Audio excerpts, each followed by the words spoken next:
YCP ప్రభుత్వంలో నెల్లూరు జిల్లా ప్రజలకు తీవ్ర నష్టం జరిగిందన్నారు కాంగ్రెస్ నెల్లూరు ఎంపీ అభ్యర్థి కొప్పుల రాజు. తాను కలెక్టర్గా ఉన్నప్పుడు ఎన్నో అభివృద్ధి కార్యక్రమాలు చేశానని గుర్తు చేశారు. పంటలకు నీరందక ఎంతో మంది రైతులు ఆత్మహత్యలు చేసుకోవడం కలచివేసిందన్నారు. తనను ఎంపీగా గెలిపిస్తే జిల్లాను అభివృద్ధి బాటలో నడిపిస్తానంటున్న కొప్పుల రాజుతో మల్లికార్జున్ ఫేస్ టు ఫేస్. పేద మహిళల ఇంటిలో వెలుగులు నింపేందుకు కూడా జిల్లా కలెక్టర్గా, అలాగే కమిషనర్, రాష్ట్ర కమిషనర్గా, గ్రామీణాభివృద్ధి కమిషనర్గా ఉన్న హయాంలో కూడా వాళ్ళ అందరికీ కూడా పొదుపు మహిళల గ్రూపులను కూడా ప్రవేశపెట్టడం కూడా తన ఆధ్వర్యంలో జరిగిందని చెప్తున్నారు. అయితే కూడా ఇప్పుడు నెల్లూరు జిల్లా మాజీ కలెక్టర్గా ఇప్పుడు నెల్లూరు కాంగ్రెస్ ఎంపీ అభ్యర్థి బరిలో ఎంఎస్ రాజు ఉన్నారు.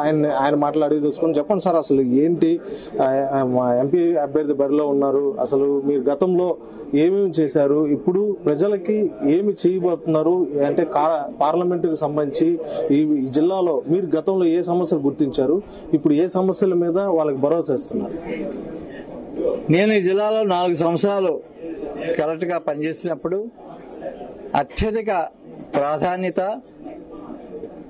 ఫార్మింగ్ కమ్యూనిటీ, వ్యవసాయదారుల యొక్క సమస్యలను అర్థం చేసుకొని మరి వారి సమస్యలకి పరిష్కారం తీసుకొచ్చేదానికి అహర్నిశలు కృషి చేస్తున్నాను.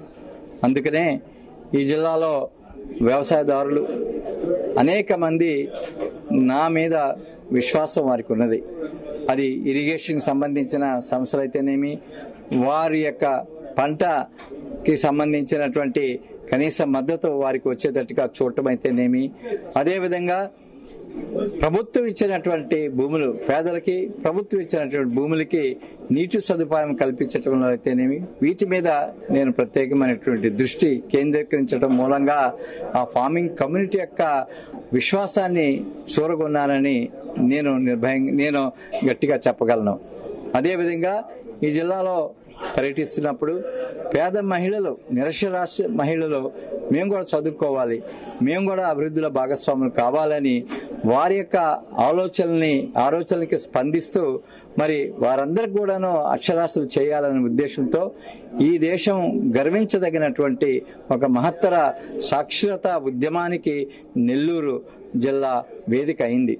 ఆనాడు 70,000 మంది వాలంటీర్స్ 18 నెలల పాటు ప్రతిరోజు తలా ఒక 10 మందికి నైట్ బడులు చెప్పడం ద్వారా దాదాపుగా 6 లక్షల మంది నిరక్షరాస్యుల్ని అక్షరాస్యులు చేసినటువంటి ఘనత ఈ జిల్లా యువతీ యువకులకు ఉన్నది. మరి ఆ తర్వాత చదువు ద్వారా కొంత ఆలోచన పెరిగి పేద మహిళలు సంఘటితమై వారి సమస్య మీద పనిచేయాలనే ఉద్దేశంతో సారాయికి వ్యతిరేకంగా ఉద్యమాన్ని చేపట్టినప్పుడు మరి వారికి అండగా నిలబడి వారి యొక్క ఆలోచనలకి స్పందించి నేను ఆ సారాయి ఉద్యమానికి నేను సపోర్ట్ చేయటం మూలంగా మొత్తం ఈ ఉద్యమం జిల్లా మొత్తం వ్యాపించడం జరిగింది. రాష్ట్రంలో ఇప్పుడు దశాబ్ద కాలం నుంచి కాంగ్రెస్ పార్టీ కూడా ఎప్పుడైతే తెలుగు రాష్ట్రాలు విడిపోవడంతో అప్పటి నుంచి కాంగ్రెస్ పార్టీ అనేది మనుగడ లేకుండా పోయింది. ఇప్పుడు ప్రస్తుతం అయితే రాజశేఖర రెడ్డి తనయురాలైన వైఎస్ షర్మిల అయితే అధ్యక్షురాలుగా ఉంది. ఇప్పుడు పూర్వ వైభవం అనేది కాంగ్రెస్ అనేది ఇప్పుడు ఈ తెలుగు రాష్ట్రాల్లో ఇప్పుడు గతంలో అయితే ఎటువంటి రాజశేఖర రెడ్డి హయాంలో ఎట్లా ఉమ్మడి ఆంధ్రప్రదేశ్ ఎలా ఉందో అలాగా ఇప్పుడు స్వర్ణాంధ్రప్రదేశ్ అయినా ఇప్పుడు ఆంధ్రప్రదేశ్ ఉన్న ఈ ఆంధ్రప్రదేశ్ లో కూడా అలాంటి పాలన ఏమైనా చూడగలుగుతామా? ఆంధ్రప్రదేశ్ కాంగ్రెస్ కమిటీ అధ్యక్షురాలు వైఎస్ షర్మిల రెడ్డి గారు చాలా స్పష్టంగా ప్రజలతో కమ్యూనికేట్ చేస్తున్నారు. మరి ఆంధ్రప్రదేశ్ విభజన జరిగిన తర్వాత ఆంధ్రప్రదేశ్ అభివృద్ధిని దృష్టిలో పెట్టుకొని ఆనాడు ఏపీ రీఆర్గనైజేషన్ చట్టంలో ప్రజలకు ఇచ్చినటువంటి హామీల్ని మరి గత 10 సంవత్సరాలుగా ప్రభుత్వాలు ఆ హామీల్ని మరి పూర్తి చేసేదానికి ఏమాత్రం ప్రయత్నం చేయలేదు. మరి అట్లానే ఆంధ్రప్రదేశ్కి ఆనాడు యూపీఏ ప్రభుత్వం డాక్టర్ మన్మోహన్ సింగ్ గారు మరి అనౌన్స్ చేసినటువంటి స్పెషల్ కేటగిరీ స్టేటస్ కూడాను ఇప్పటి వరకు ఆంధ్రప్రదేశ్కి రాలేదు. అందుకనే షర్మిలారెడ్డి గారు ప్రశ్నిస్తున్నారు ఈ పాలకుల్ని, మీరు ఎందుకు ఇంతమంది పార్లమెంట్ మెంబర్స్ ని పార్లమెంట్ కి పంపించున్నారు, ఎందుకు ఈ విషయం మీద మీరు గట్టిగా నిలదీయలేకపోయారు అని వారు ప్రశ్నిస్తున్నారు. కాబట్టి ఈనాడు కాంగ్రెస్ పార్టీ చాలా స్పష్టంగా ఉంది. తప్పకుండా కాంగ్రెస్ అధికారంలోకి వస్తుంది. కాంగ్రెస్ అధికారంలోకి వస్తే రాహుల్ గాంధీ గారు చెప్పినట్లుగా మొట్టమొదటి సిగ్నేచర్ ఆంధ్రప్రదేశ్ కి స్పెషల్ కేటగిరీ స్టేటస్.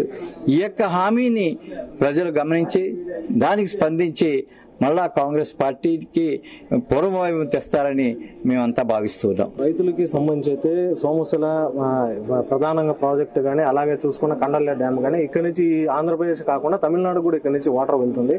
అయితే ఇప్పుడు సోమశిల డ్యామ్ కి సంబంధించి అయితే గత వరదల్లో కూడా ఆఫ్రాన్ కూడా మొత్తం వెళ్ళింది. అయితే కాంట్రాక్టర్లు సగం పనులు చేసి ఆపివేశారు. దీని మీద మీరు ఎంపీగా అభ్యర్థిగా గెలిస్తే దాని మీద మీరు ఏమని పోయి పార్లమెంట్ లో కానీ లేకపోతే రాష్ట్ర ప్రభుత్వం ఏ ప్రభుత్వం ఉంటే ఆ ప్రభుత్వం మీద ఒత్తిడి తెచ్చి రైతులకు ఏ విధంగా హామీ ఇస్తారు మీరు? మరి ఈనాడు చాలా బాధ అనిపిస్తుంది. అంత పెద్ద ప్రాజెక్టు అనుకున్నటువంటి ఫలితాలు రైతులకి ఇవ్వలేకపోతుంది. వీటినన్నిటిని కూడాను సమగ్రంగా అర్థం చేసుకొని అవసరమైతే పార్లమెంట్ లో మరి రాష్ట్ర స్థాయిలో ఈ సమస్యల మీద పోరాటాలు చేసి రైతులకి తప్పకుండా న్యాయం చేస్తామని సందర్భంగా నేను మనవి చేస్తున్నాను. ఇది మొత్తం చూసుకున్నా కూడా రైతులు, నెల్లూరు జిల్లా అంటేనే రైతుల ప్రభుత్వం అని, అలాగే రైతులకు సంబంధించిన జిల్లా అని, అలాగే రైతులకు ఏదైనా ఇబ్బంది కలగకుండా కూడా తాను ఎంపీగా గెలిస్తే మాత్రం ఖచ్చితంగా రైతులకు కానీ అలాగే బడుగు బలహీన వర్గాలకి అలాగే నిరుద్యోగ సమస్యను కూడా పరిష్కరిస్తామని కూడా చెప్తున్నారు. అయితే మొత్తం చూసుకున్నా కూడా నెల్లూరు జిల్లా అనేది ఉద్యమాలకి కానీ అలాగే ఒక ప్రశాంతత వాతావరణం అని కూడా ఆయన చెప్తున్నారు. ఇది ఇక్కడ తాజా పరిస్థితి. వీడియో జర్నలిస్ట్ ఆరిఫ్తో మల్లికార్జున్ జీతులు.